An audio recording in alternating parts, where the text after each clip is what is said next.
Okay, once again, good morning. Welcome to our daily postil, a program to worship God, to praise God, and then a life of faith, life in the spirit, life management, life coaching, and so on and so forth. So that is the nature of our daily postil, a program dedicated for the glory and honor of our Heavenly Father, our Lord Jesus Christ. So, as I said so many days ago, that it is wonderful and good to start our day with our Heavenly Father, even in a short meetings, short reflection, short meditation, and then short prayer, short praising. So, that means we really need to dedicate a time to our Heavenly Father. No? There must be a portion of time that we need to dedicate to our Heavenly Father. And then, of course, we need to grow in the spirit and likeness of our Lord and Savior, Jesus Christ, in the likeness and image of our Heavenly Father. That means we need to resonate and reflect the image and likeness of God. So our sharing for this morning is about Christ-centered government, right? Wonderful, right? Very interesting. Christ-centered government or God-centered government. And I think this is the best solution to our problem. The best solution for corruption, the best solution for immorality, the best solution for gambling, the best solution for conflict, the best solution for the suffering of humanity, the best solution for poverty is Christ-centered government. No, it cannot be handled by human leaders. No? Because in human leaders, there is a tendency that there will be a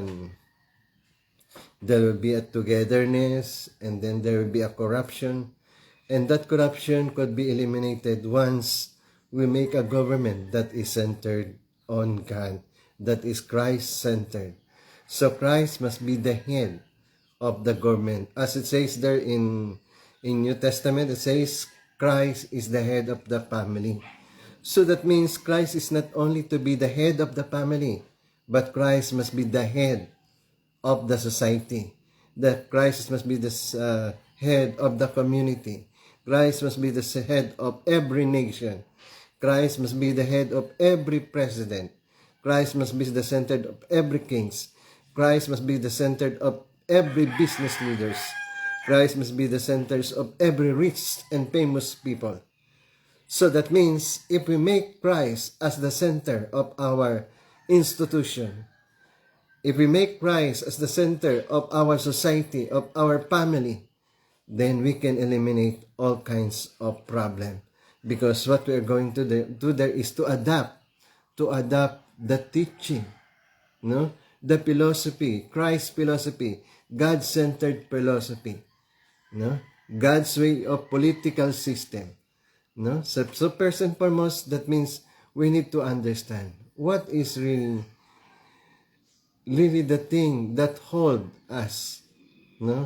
That means we need to center our system, our institution to our Lord and Savior Jesus Christ, or to center to our Heavenly Father. God must be the center of everything. God must be the center of everything. And the representative of God is our Lord and Savior, Jesus Christ. So, that is taken from Isaiah chapter 9, verse 6 to 7. It says there, a son is given. The government will be a punisher there. He will be a wonderful counselor. And there will be a mighty God, and there will be an everlasting peace and everlasting peace. So, first and foremost, we need to take note in these Bible verses. So that means what kind of leader is our Lord and Savior Jesus Christ.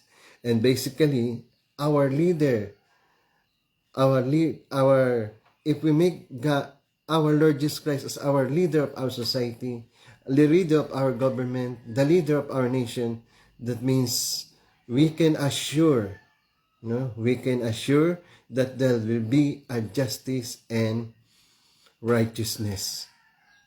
Justice and righteousness, because first and foremost, He is the Son of God. So the Son of God must be the head of every government. It says there, the government will be upon His shoulder. So that means in every government, Christ must be the center. Just like in the time of King David.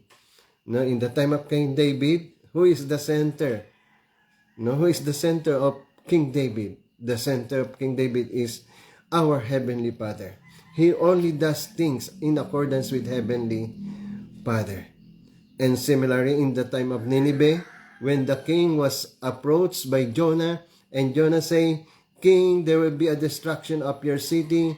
What you need is to repent. And the king used his power. He used his power, his government, his kingship, and make a decree that everybody should repent. Everybody must come to our Heavenly Father. Must go back to our Heavenly Father, and then we have to worship God in accordance with the will of God. And then what happened next? The Ninevites is spared. So similarly, if we want to eradicate everything in this world, the best way, the best solution is to have a Christ-centered government. Christ-centered government. This is a God-centered government. That means the one who is reigning is God. That means all presidents must be centered on the Lord Jesus Christ. So the President of the United States, the President of the United Kingdom, the President of Russia, the President of China, the President of North Korea, the King of Saudi Arabia, the King of Morocco, the King of Brunei, and then the Prime Minister of India, the Prime Minister of Thailand, the King of Thailand, all of them must be centered on our Lord and Savior Jesus Christ. So, after the king, the president must be centered. That means the cabinet members, the department head, the government head, the bureaucratic head, all the leaders from the president down to the janitor, down to the utility must be centered on our Heavenly Father. And every family must be centered on our Lord Jesus Christ. And then for that, if we able to do that, that means we are approaching God and we are in the midst of the kingdom of heaven. So that means the kingdom of heaven is the reign. The government is under our Lord and Savior Jesus Christ, under our Heavenly Father. So the kingdom of God. So the kingdom of God is a united government under the leadership of our Lord and Savior Jesus Christ, under the sovereignty of our Heavenly Father. So that means when the government will be upon His shoulder, that means it doesn't mean that when God reigns, no more kings. When God reigns, no more mayors. When God reigns, no more governors. When God reigns, no more senators, no more congressmen. No, that is not the way it is. So that means every president, every leaders, every political society, every political system, every political group the center must be our Lord and Savior Jesus Christ. Must be our Heavenly Father. And that is the essence that says that the government will be upon His shoulder. Then if we let God, if we let our Lord Jesus Christ to be the center of our government, of our institution, of our businesses, of everything, Christ is the center. And then what will happen? We are establishing the kingdom of heaven on earth. A united government, a united world under our Heavenly Father. A united kingdom of God.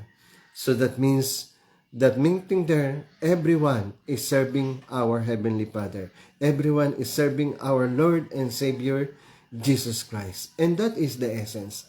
If we make God the center of our political system, if we make God the center of our businesses, if we make God the center of every family, then we can eradicate poverty, corruption, no, injustice, because the reign of our Lord and Savior Jesus Christ will be, there will be an everlasting peace, and then justice and peace will reign forever. The main thing there is we need to accept our Lord and Savior Jesus Christ.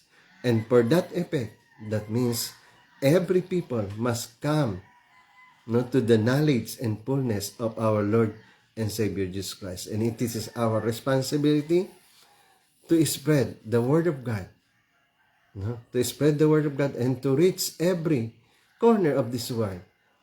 That means if the gospel is preached, that is the prophecy of our Lord Jesus Christ, that the gospel will be preached, and then the end will come.